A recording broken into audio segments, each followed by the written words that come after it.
من صام رمضان ایمانا واحتسابا غفر له ما تقدم من ذنبه ومن قام رمضان ایمانا واحتسابا غفر له ما تقدم من ذنبه. تو سیام اور قیام جو ہے ان دونوں کا حق ادا ہو جاتا ہے. تو یہ ہے شہر رمضان الذی انزل فیہ القرآن ھدی للناس وبینات من الھدی والفرقان فمن شہد منکم الشہر فلیصم ومن کان مریضا او علی سفر فعدۃ من ایام اخر یرید اللہ بکم اليسر ولا یرید بکم العسر وَلِتُكْمِلُوا الْعِدَّةَ وَلِتُكَبِّرُوا اللَّهَ عَلَى مَا هَدَاكُمْ وَلَعَلَّكُمْ تَشْكُرُونَ. اب جو آخری لفظ ہے لَعَلَّكُمْ تَشْكُرُونَ، اب اس کی وضاحت سمجھیے. اور رمضان کے یہ دو پروگرام جب پیرلل ہو جائیں گے، جب دونوں کی پابندی کی جائے گی تو اس کا حاصل کیا ہے؟ اس بات کو سمجھنے کے لیے سب سے پہلے آپ اس کو سمجھیے کہ جسے ہم خود ہی کہہ رہے تھے، جسے ہم سیلف کہہ رہے تھے، اپنی انا کو مضبوط کرنا، سیلف کنٹرول، ایگو جو ہے وہ پوری طرح قابو یافتہ ہو اڈ اور لیبیڈو پر، اصل میں اسے مراد کیا ہے؟ اس پر میں نے تفصیل سے بحث کی ہے عظمت صوم نامی اپنے کتابچے میں. ویسے یہ ہے کہ وہ مشکل ہے، ذرا فلسفیانہ اس کا انداز ہے، لیکن یہ ہے کہ وہی باتیں آسان الفاظ میں جو دوسرا کتاب چاہے عظمت سیام و قیام رمضان مبارک، وہ آسان ہے.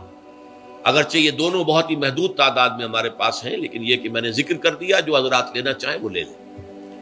لیکن یہ ہے کہ اس میں اصل پس منظر کیا ہے؟ دیکھیے، ہمارا جو وجود ہے انسان کا، یہ کمپوزٹ ہے، مرکب ہے. ہمارے دو وجود ہیں جو جوڑ دیے گئے. کیسے جوڑ دیے گئے ہم نہیں جانتے، لیکن ہے دو وجود. ایک وجود حیوانی ہے، میں نے عرض کیا تھا پہلے ہی، ہر انسان ایک حیوان بھی ہے مکمل، سارے حیوانی تقاضے ہمارے اندر بھی ہیں. لیکن حیوان اور انسان میں بنیادی فرق یہ ہے کہ انسان کا جو اصل وجود ہے وہ روحانی ہے. اس روحانی وجود کی وجہ سے انسان کا وہ مقام ہوا کہ تمام فرشتوں کو اس کو سجدہ کرنے کا حکم دیا گیا. فَإِذَا سَوَّيْتُهُ وَنَفَخْتُ فِيهِ مِن رُوحِي فَقَعُوا لَهُ سَاجِدِينَ. فرشتوں سے کہہ دیا گیا تھا کہ میں ایک بشر پیدا کرنے والا ہوں مٹی سے. جب میں اسے پیدا کر لوں اور اس کی ناک پلک سنوار دوں، دو پلک درست کر دوں، تو پھر اس کے سامنے اور اس میں اپنی روح میں سے پھونک دوں تو گر پڑنا اس کے سامنے سجدے. حیوان انسان اور انسان روحانی، یہ دونوں مل کر اب آدم بنے ہیں. نمبر دو، اس حیوان انسان کا وجود زمین سے ہے، مٹی سے پیدا کی، مٹی سے، گارے سے، طین لازب سے، چپچکانے والے گارے سے، وہ جس میں کہ بدبو پیدا ہو جائے، یہ ساری باتیں کہی گئی ہیں. اور سائنس بھی کہتی ہے مٹی سے پیدا ہوئے. کیسے پیدا ہوئے اس میں اختلاف ہے، لیکن یہ کہ ہے مٹی ہماری اوریجن، قرآن بھی کہتا ہے اور سائنس بھی کہتی ہے. اور ہمارے وجود کو جب وہ تھک جائے، مزمحل ہو جائے، اس کی انرجی کم ہو جائے، تو اس کے لیے جو غذا ہے، جو تقویت ہے، وہ بھی ساری زمین سے آ رہی ہے. آپ نے پھل کھائے، آپ نے گندم کھائی، آپ نے چاول کہاں سے آ رہے ہیں؟ اچھا، بکری کا گوشت کھایا تو بکری کا گوشت کس چیز سے بنا ہے؟ اس نے گھاس کھائی ہے، اس نے پتے کھائے ہیں، وہیں سے تو بنا ہے نا. الٹیمیٹ سورس آپ کے وجود حیوانی کے لیے جو آ رہی ہے وہ زمین ہے. وجود روحانی کو بھی تقویت کی ضرورت ہے، وہ بھی مزمحل ہوتی ہے، کمزور ہو جاتی ہے. خاص طور پر جبکہ وجود حیوانی کا اس پر غلبہ ہو جائے، تب تو یوں سمجھیے کہ وہ بالکل بے ہوش ہو کر موت کے قریب پہنچ جاتی ہے. اس کی تقویت، اس کی غذا وہیں سے آئی ہے جہاں سے روح آئی ہے. وہ کلام ربانی ہے، روح ربانی. نفخت فیہ من روحی، من روحی، من روحی، میں پھونک دوں اس میں اپنی روح میں سے. روح کا تعلق ذات باری تعالیٰ کے ساتھ ہے. اسی طرح کلام ربانی کہاں سے آیا ہے؟ اللہ تعالیٰ کے پاس سے آیا ہے. یہ اس کی تقویت کا ذریعہ ہے. اب عام حالات میں کیا ہوتا ہے؟ ہمارا یہ وجود حیوانی چھایا ہوا ہے ہمارے وجود کے اوپر، بیچاری روح جو ہے دبی رہتی ہے، پسی رہتی ہے. اگر خدا نے خواستہ ہم گناہ گار بھی ہیں، گناہ پر گناہ کا ارتکاب کر رہے ہیں، تو وہ روح جو ہے وہ قلب کے آئینے شیشے کے اندر ہے. فیہا مصباح، المصباح فی زجاجہ، الزجاجہ تو کانہا کوکب دری. قلب جو ہے شیشے کے مانند ہے جس کے اندر روح کا چراغ جل رہا ہے. اب اگر یہ اوپر جو شیشہ ہے اس پر دھواں آ گیا، لالٹین کی چمنی پر دھواں آ گیا تو اب روشنی باہر تو نہیں آئے گی. اگر انسان گناہ کرتا ہے تو قلب پر رین زنگ آ جاتا ہے، یا حضور نے فرمایا ایک داغ لگ جاتا ہے، اور گناہ کرتا ہے اور داغ لگتا ہے، اور گناہ کرتا ہے اور داغ، یہاں تک کہ بالآخر پورا قلب سیاہ ہو جاتا ہے. اب وہ روح اندر بند ہو گئی، وہ دفن ہو گئی. اس کے لیے اب ضروری ہے کہ اب ایک پروگرام ایسا دیا جائے جو ریورس ہو جائے.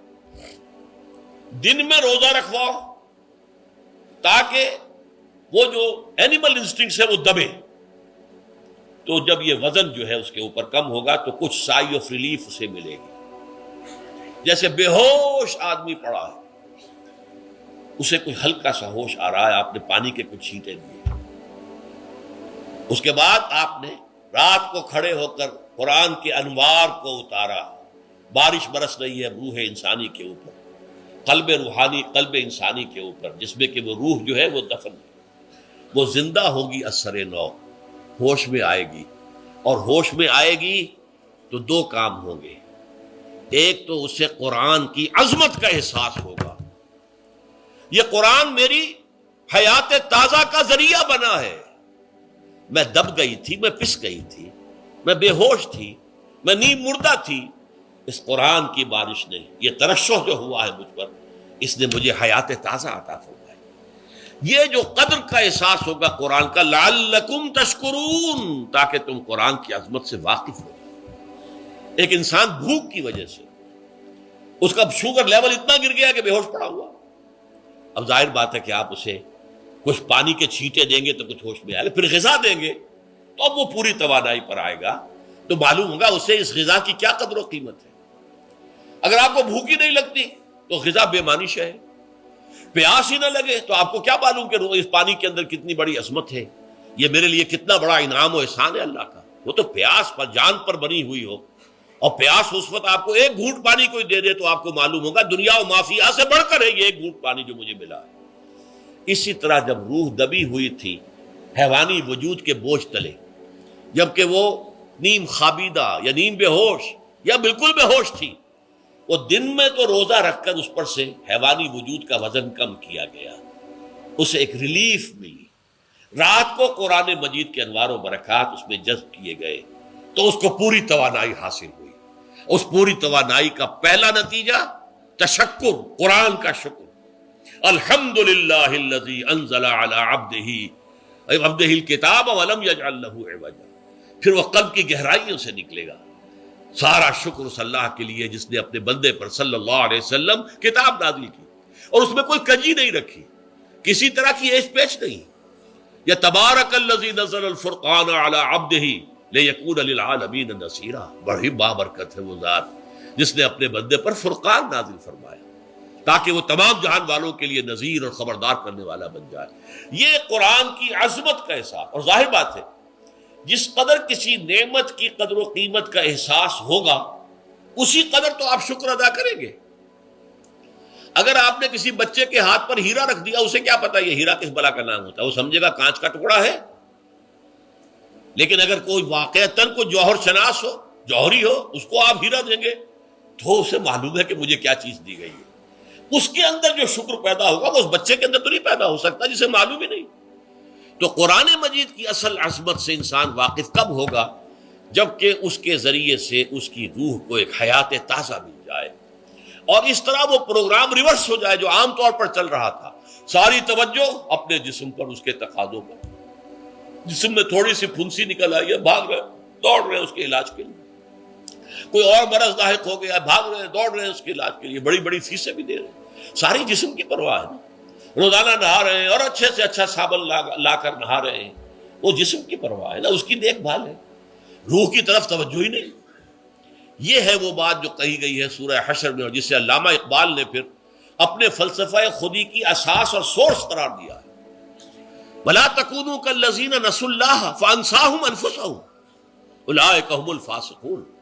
دیکھو اے مسلمانوں، ان لوگوں کے مانند نہ ہو جانا جنہوں نے اللہ کو بھلا دیا تو اللہ نے انہیں اپنے آپ سے غافل کر دیا، اور یہی لوگ فاسق و فاجر ہیں.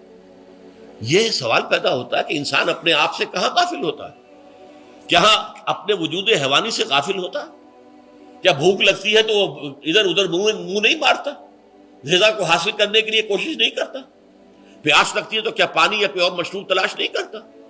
کوئی بیماری لاحق ہوتی ہے تو کیا اس کے علاج کی طرف توجہ نہیں کرتا؟ اسے آرام کی حاجت ہوتی ہے تو آرام نہیں لیتا؟ اپنے اس وجود سے تو غافل نہیں. کون سے وجود سے غافل ہوا ہے؟ وہ روحانی وجود سے غافل ہے. بھول گیا کہ میرے اندر روحانی وجود بھی ہے اور اس کا تعلق ذات باری تعالیٰ کے ساتھ ہے. اس نے سمجھا کہ میں بس حیوان ہوں، نرا حیوان ہوں، اپنے اس وجود کی اصل حقیقت ہی سے بے خبر، غافل. چنانچہ آج کے دور کا سب سے بڑا المیہ کیا ہے؟ ڈارون کے نظریے کے جو اثرات پیدا ہوئے ہماری معاشرت پر، ہماری سوچ پر، ہمارے فکر پر، ہمارے فلسفے پر، ہماری سوشولوجی پر، وہ کیا ہے کہ ہم بھی نرے حیوان ہیں. اللہ اللہ خیر سبیل. یہ سب سے بڑی محرومی ہے اس دور کی کہ انسان اپنے اصل شرف سے خود ہی مستعفی ہو گیا. ہمارا کوئی وجود ہے ہی نہیں روحانی وغیرہ. روح کسے کہتے ہیں ہم نہیں جانتے، بس یہ جسم ہے. ہم اللہ کو نہیں جانتے کون ہے کون نہیں ہے. ہوگا ہم تو اس کائنات کو جانتے ہیں. ہم روح سے واقف نہیں، ہم تو اپنے جسم کو واقف. آخرت سے ہم ہمیں کچھ پتہ نہیں، شاید ہو شاید نہ ہو، کچھ پتہ نہیں، لیکن یہ زندگی تو ہے، اسے ہم جانتے ہیں. یہ ہے آج کے انسان کا سب سے بڑا المیہ. اور یہ ہے ماس اسکیل کے اوپر ارتداد، ذہنی طور پر مرتد ہو چکے ہیں. انسانوں کی عظیم اکثریت مرتد ہو چکی ہے. یہ ہے در حقیقت کہ روزہ جو ہے اس پروگرام کو آ کر ریورس کرتا ہے. دن میں کھانے پینے، جنسی تقاضے پر پابندی، وہ وجود حیوانی کا وزن کچھ کم ہے. روح جو دبی ہوئی تھی، یا سسک رہی تھی یا بے ہوش تھی، یعنی مردہ تھی، اسے کچھ ریلیف ملا. اب اس کے اوپر قرآن مجید کے تیرے ضمیر پہ جب تک نہ ہو نزول کتاب، گرہ کشاہ نہ رازی نہ صاحب کشاف، ہمارے دلوں کے اوپر بارش ہو رہی ہو انوار قرآنی کی. وہ ظاہر بات ہے کہ بغیر سمجھے تو نہیں ہوگی بارش. وہ تو آپ کو سمجھ رہے ہوں گے تو بارش ہوگی، ورنہ تو یہ ہے کہ ٹھیک ہے میں پہلے بھی عرض کر چکا ہوں، آپ کو ثواب تو ملے گا، لیکن یہ ہے کہ وہ اصل مقصد قرآن کی عظمت کا قلب کی گہرائیوں سے اعتراف جو ہے، اور اس پر اللہ کا شکر تو ادا ہوگا. لعلکم تشکرون، جبکہ قرآن مجید جو ہے آپ کے قلب کے اوپر نازل ہے، اس کا مفہوم نازل ہے. اچھا، اس کا دوسرا نتیجہ کیا نکلتا ہے؟ جب وہ روح جو ہے وہ ہوش میں آئے گی، اس کو حیات تازہ مل گئی، وہ اپنے اصل مرکز اور منبع اور سرچشمہ کی طرف جو ہے متوجہ ہوگی. عربی زبان کا ایک مقولہ ہے، کل شیء یرجع الی اصلہ، ہر شے اپنی اصل جڑ کی طرف جو ہے لوٹتی ہے. ہمارا وجود حیوانی زمین سے زمینی کی طرف لوٹتا ہے، یعنی مرنے کے بعد زمینی میں چلا جائے گا. اور نمبر دو، دنیا میں بھی زمینی خواہشات، زمینی تمنائیں، آرزویں وہ ہیں. ولکنہ اخلد الی الارض، جیسے کہ سورہ وہ کہا گیا ہے بلعام بن باعورہ کے بارے میں سورہ اعراف میں، وہ تو زمین ہی کی طرف دھنستا چلا گیا. ہماری روح کا منبع اور سرچشمہ ذات باری تعالیٰ ہے، وہ امر رب ہے، لہذا فوراً انسان اپنے رب کی طرف متوجہ ہوتا ہے. یہ اللہ کی طرف متوجہ ہو جانا اور پھر اس سے ہم کلام ہونا اور اس سے دعا کرنا، یہ ہے روزے کا اصل مقصد. جب سیام اور قیام رمضان مبارک کا دوہرا پروگرام ہوگا تو روح انسانی یا انسان کا حیوانی وجود اپنے مرکز کی طرف مائل پرواز تھا. حسن، اس کو کہہ لیجئے اپنے مرکز کی طرف مائل پرواز ہے. روح ہر شے اپنی اصل کی طرف لوٹتی ہے، لہذا یہ اللہ کی طرف متوجہ ہوگی. یہ اللہ تعالیٰ کی طرف متوجہ ہونے کا معاملہ دنیا میں رہا ہے کہ لوگ کہیں جنگلوں میں جا کر تپسیائیں کر کے، غاروں میں بیٹھ کے، بڑی بڑی ریاضتیں کر کے کیا چاہتے تھے؟ مجھ کو ہے تیری جستجو، مجھ کو تیری تلاش ہے. خالق میرے کہاں ہے تو، مجھ کو تیری تلاش ہے. میں نے یہ نظم جو ہے تقریباً 6 سال جو ہے ہر روز صبح، ہمارا جو ہائی اسکول تھا اس میں جو صبح پریئر ہوتی تھی، لوگ سب جمع ہوتے تھے، پورا اسکول جو ہے اس کے ہمارے طلبا، تو یہ نظم جو ہے پڑھی جاتی تھی. مجھ کو ہے تیری جستجو، مجھ کو تیری تلاش ہے. خالق میرے کہاں ہے تو، مجھ کو تیری تلاش ہے. روح انسانی چاہتی ہے اللہ کا تقرب، اللہ کے قریب ہونا، اللہ سے رشتہ استوار کرنا. یہ وجود حیوانی حائل ہے اس کے راستے میں. یہ حیات دنیاوی اس کے لیے پنجرا بن گئی ہے. اس روح کے لیے یہ ایک در حقیقت ایک قید خانہ ہے. جیسے کہ حضور نے فرمایا کہ دنیا سجن المومن و جنت الکافر، مومن کے حق میں یہ دنیا قید خانہ ہے، اس کی روح جو ہے یہاں آ کر اس جسد حیوانی کے اندر جو ہے وہ دفن ہو گئی ہے، قید خانہ ہے، اس پنجرے میں بند ہو گئی۔ تو لیکن وہ کافر کے لیے یہی باغ و بہار ہے، یہیں پر عیش کرنے ہیں، یہیں پر مزے لوٹنے ہیں۔ تو اس سے در حقیقت ریلیف ملتا ہے، تو انسان متوجہ ہوتا ہے اللہ کی طرف اور دعا کرتا ہے، اللہ سے ہم کلام ہوتا ہے۔